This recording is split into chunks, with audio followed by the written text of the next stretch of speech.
Hi friends, നമ്മുടെ +1 +2 exam തൊട്ട് മുന്നിലെത്തി നിൽക്കുകയാണ്. ഇനി നെക്സ്റ്റ് മൺഡേ മുതൽ നമ്മുടെ എക്സാം തുടങ്ങുകയാണ്. മാർച്ച് 3-ാം തീയതി +1 എക്സാം ഇല്ല. +2 വിദ്യാർത്ഥികൾക്ക് ഫസ്റ്റ് ലാംഗ്വേജ് അതായത് ഇംഗ്ലീഷാണ് എക്സാം. ഫസ്റ്റ് പേപ്പർ പാർട്ട് 1 ഇംഗ്ലീഷാണ് എക്സാം വരുന്നത്.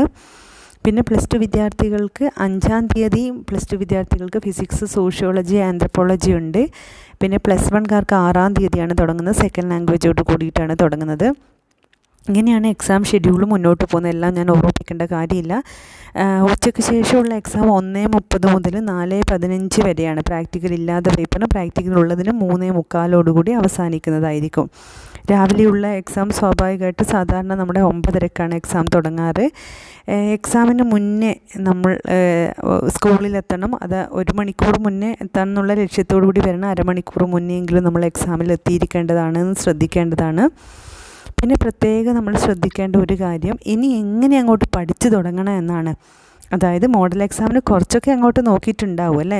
ഇനി നോക്കിയവരാവട്ടെ, നോക്കാത്തവരാവട്ടെ, മാർച്ച് 3-ാം തീയതി എക്സാം ഉള്ളവർ പാർട്ട് 1 അല്ലെങ്കിൽ ഇംഗ്ലീഷാണ് സെക്കൻഡ് ഇയർ വിദ്യാർത്ഥികൾക്ക്. ഇന്ന് തൊട്ട് അങ്ങോട്ട് നോക്കുകയാണെങ്കിൽ ഇംഗ്ലീഷിന് ഈ 5-6 ദിവസം വേണമെങ്കിൽ ഇംഗ്ലീഷിൽ തന്നെ തുടങ്ങാം. അല്ലെങ്കിൽ തൊട്ടടുത്ത ദിവസമുള്ള ഫിസിക്സ് ഉണ്ട് അവിടെ, അല്ലെ സോഷ്യോളജി, ആന്ത്രപ്പോളജിക്കാർക്ക് അതുണ്ട് പഠിക്കാൻ. അല്ലെങ്കിൽ അത് കഴിഞ്ഞിട്ട് നമുക്ക് 7-ാം തീയതി ബയോളജി വരുന്നുണ്ട്. ഇങ്ങനെയുള്ള കാര്യങ്ങളൊക്കെ ഉണ്ട്. അതായത് നിങ്ങളുടെ മൊത്തം ടൈം ടേബിൾ നോക്കിയിട്ടായിരിക്കണം നിങ്ങൾ ഇനി അങ്ങോട്ടുള്ള പഠിത്തം കൃത്യമായി പ്ലാൻ ചെയ്യേണ്ടത്. അപ്പോൾ ഇംഗ്ലീഷിന് നിങ്ങൾക്ക് 2 ദിവസമേ വേണ്ടുള്ളൂ എങ്കിൽ അതുവരെയും ഗ്യാപ്പ് കുറവുള്ള അടുത്തടുത്ത എക്സാം വരുന്ന, അതായത് ഇപ്പോൾ 7-ാം തീയതി ബയോളജി കഴിഞ്ഞാൽ പിന്നെ 10-ാം തീയതി തന്നെ നിങ്ങൾക്ക് കെമിസ്ട്രി വരുന്നുണ്ട്. അല്ലെങ്കിൽ ഹ്യൂമാനിറ്റീസുകാരെ സംബന്ധിച്ചിടത്തോളം പൊളിറ്റിക്സ് കഴിഞ്ഞാൽ പിന്നെ ഹിസ്റ്ററി വരുന്നുണ്ട്. ഇങ്ങനെയൊക്കെ ഉണ്ട്. നിങ്ങളുടെ കൊമേഴ്സ്, സയൻസ്, ഹ്യൂമാനിറ്റീസ് എല്ലാവർക്കും വ്യത്യസ്ത ഷെഡ്യൂളാണല്ലോ.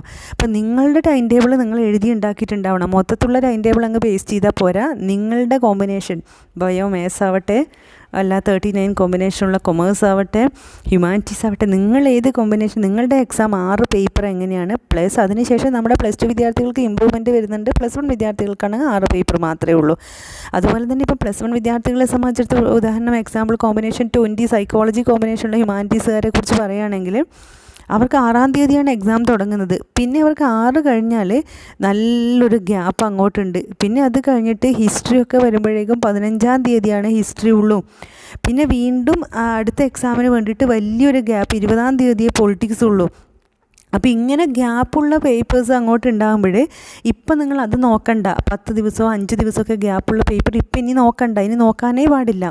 ഗ്യാപ്പ് കുറഞ്ഞത് നിങ്ങൾക്ക് വേണമെങ്കിൽ ഈ ഫസ്റ്റ് എക്സാമിന് മുന്നേ, ഇപ്പോൾ സെക്കൻഡ് ലാംഗ്വേജാണ് +1 വിദ്യാർത്ഥികളുടെ ഫസ്റ്റ് എക്സാം. അപ്പോൾ അതിനിപ്പോൾ ഇന്ന് തൊട്ട് അങ്ങോട്ട് നോക്കിക്കഴിഞ്ഞാൽ നിങ്ങൾക്ക് ഇപ്പോൾ 6-ാം തീയതി എക്സാം തുടങ്ങുന്നവരെ സംബന്ധിച്ചിടത്തോളം അങ്ങോട്ട് കുറേ ദിവസമുണ്ട്. അത് ഇപ്പോഴേ സെക്കൻഡ് ലാംഗ്വേജ് പഠിക്കണ്ട. നിങ്ങൾക്ക് ഗ്യാപ്പ് കുറവുള്ള പേപ്പേഴ്സ്, അതായത് ഇപ്പം നേരത്തെ സൂചിപ്പിച്ച കോമ്പിനേഷൻ 20 ഉള്ളവർക്ക് ഇംഗ്ലീഷിനും എക്കണോമിക്സിനും ഗ്യാപ്പ് കുറവാണ്. ഒരു ദിവസമൊക്കെ ഇടയിൽ ഗ്യാപ്പ് വരുന്നുള്ളൂ. അപ്പോൾ അതൊക്കെ ഇപ്പോൾ പഠിക്കുക. അതിപ്പോൾ പഠിക്കുക. എന്നിട്ട് സെക്കൻഡ് ലാംഗ്വേജ് ഒരു 3-4 ദിവസം നോക്കിയാൽ തന്നെ സെക്കൻഡ് ലാംഗ്വേജ് നന്നായിട്ട് എഴുതാൻ വേണ്ടി പറ്റും. മോഡൽ എക്സാമിനൊക്കെ കുറച്ച് നോക്കിയവരാണെങ്കിൽ ഒരു 2 ദിവസം നോക്കിയാലും മതിയാവും. അപ്പം നിങ്ങളുടെ ടൈം ടേബിൾ കൃത്യമായി പ്ലാൻ ചെയ്ത് വെച്ച് എനിക്കിടയിൽ എത്ര പഠിക്കാൻ സമയമുണ്ട്, ഏതാണ് ടൈറ്റായിട്ട് വരുന്നത്, അതിപ്പോഴെടുത്ത് പഠിച്ച് അങ്ങനെ പ്ലാൻ ചെയ്ത് ഇനി മുന്നോട്ട് പോകണം. പ്രത്യേകം ഓർക്കുക, റംസാൻ മന്താണ് വരുന്നത്. വ്രതം എടുക്കുന്ന വിദ്യാർത്ഥികളെ സംബന്ധിച്ചിടത്തോളം ഹെവി ടൈറ്റ് ഷെഡ്യൂൾ തന്നെയാണ് എക്സാം വരുന്നത്. അപ്പോൾ +1 +2 നമുക്ക് ഉച്ചയ്ക്ക് ശേഷമാണ് എക്സാം വരുന്നത്. +1കാർക്ക് മാത്രമാണ് ലാസ്റ്റ് എക്സാം ഒന്ന് മോർണിംഗ് ആക്കിയിട്ടുള്ളത്. അപ്പോൾ അത് ഇമ്പ്രൂവ് ചെയ്യുന്നവർക്കും അത് ബാധകമാണ്. അപ്പോൾ പ്രത്യേകം ശ്രദ്ധിക്കുക. വെൽ പ്ലാൻഡ് ആയിട്ട് ഇനി അങ്ങോട്ട് പോകും. ഇങ്ങനെയൊക്കെയാണ് പ്ലാനിങ് നടത്തേണ്ടത് നിങ്ങളുടേതായ രീതിയിൽ.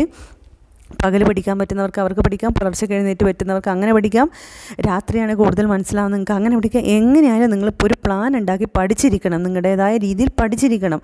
ഒരാളൊരു ഷെഡ്യൂൾ പറഞ്ഞാൽ അത് എല്ലാവർക്കും ഫോളോ ചെയ്യാൻ പറ്റണമെന്നില്ല. നിങ്ങൾ നിങ്ങളുടേതായ ഒരു ഓൺ ഷെഡ്യൂൾ ടൈം കണ്ടുപിടിക്കുക, പഠിക്കുക, ഒരു ടാർഗറ്റ് വയ്ക്കുക. പ്രത്യേകം +1കാർക്ക് ഇമ്പ്രൂവ്മെൻറ്റിനുള്ള വീണ്ടും വരുന്നുണ്ട്, അവസരങ്ങൾ വരുന്നുണ്ട്. അതിന് കൂടി വേണ്ടിയിട്ട് സമയവും പ്ലാനിങ്ങും ഉണ്ടാക്കി വെച്ചിരിക്കണം. ആദ്യം +2 കൂടുതൽ ശ്രദ്ധിക്കുക, അതിനുശേഷം +1ൻ്റെത് നോക്കിയാൽ മതി. അപ്പം ഇതിൻ്റെ കൂടെ നമ്മൾ മാറ്റിവെക്കേണ്ട കുറച്ച് കാര്യങ്ങളുണ്ട്. ഉത്സവം, തെയ്യങ്ങൾ, അതുപോലെ ഫെസ്റ്റ്, ഷോ, എക്സിബിഷൻ, ഇങ്ങനെയൊക്കെ ഫുട്ബോൾ കളികൾ, ഗെയിം, ഇങ്ങനെയൊക്കെ കുറേ നടക്കുന്നുണ്ട്. അതൊക്കെ ഒന്ന് ഈ വർഷം ഒന്ന് മാറ്റി വെച്ചേക്ക്. അഥവാ അത്യാവശ്യം വേണമെങ്കിൽ ഒന്ന് റിലാക്സേഷൻ, ഒരു 5 മിനിറ്റ്സോ 10 മിനിറ്റ്സ്, അതിൽ കൂടുതൽ അതിലേക്ക് പോകരുത്, തിരിച്ചു വരാൻ പറ്റണം. അതുപോലെ മൊബൈൽ യൂസ്, ഇൻസ്റ്റഗ്രാം അല്ലെങ്കിൽ റീൽസ്, അതൊക്കെ അവിടെ കിടക്കും. നടക്കും, നമുക്ക് എക്സാം കഴിഞ്ഞിട്ട് ഇരുന്ന് കിടന്ന് കാണാം. അപ്പോൾ ഒന്ന് മാറ്റി വെച്ചേക്ക്. പ്രോപ്പറായി ഫുഡ് കഴിക്കുക, ഹൈജീൻ ശ്രദ്ധിക്കുക, അസുഖങ്ങൾ വരാതെ വിധം ശ്രദ്ധിക്കുക. അങ്ങനെ പ്ലാൻ ചെയ്ത് നിങ്ങളുടെ health, both mental and physical health നന്നായി ശ്രദ്ധിക്കുക. എക്സാമിന് മാത്രമായിട്ട് ഇനി അങ്ങോട്ടുള്ള ദിവസങ്ങൾ മാറ്റിവെക്കുക. ഉഷാറായിട്ട് പഠിക്കുക. ഈ വരുന്ന മാർച്ച് മാസം കഴിഞ്ഞതിന് ശേഷം നമുക്ക് അർമാദിക്കാൻ ഇഷ്ടം പോലെ സമയം നമ്മുടെ മുന്നിലേക്കുണ്ട്. അപ്പോഴും നമുക്ക് എൻജോയ് ചെയ്യാൻ പറ്റണമെങ്കിൽ ഇപ്പം നമ്മൾ ചെയ്യേണ്ട സമയത്ത് കൃത്യമായി കാര്യങ്ങൾ ചെയ്തിട്ടുണ്ടാവണം. അപ്പോൾ പ്ലാൻ ചെയ്ത് ഇന്ന് തൊട്ട് അങ്ങോട്ട് നീക്കുള്ളൂ. ഇതുവരെ പഠിച്ചവരാവട്ടെ, ഇതുവരെ ഒന്നും പഠിക്കാത്തവരാവട്ടെ, അതൊന്നും ബാധകമല്ല. ഇനി അങ്ങോട്ടെങ്കിലും പ്ലാൻ ചെയ്യൂ. അങ്ങനെ നിങ്ങൾക്ക് സാധിക്കട്ടെ. ആത്മാർത്ഥമായി ശ്രമിക്കൂ. Wish you all the best. God bless U.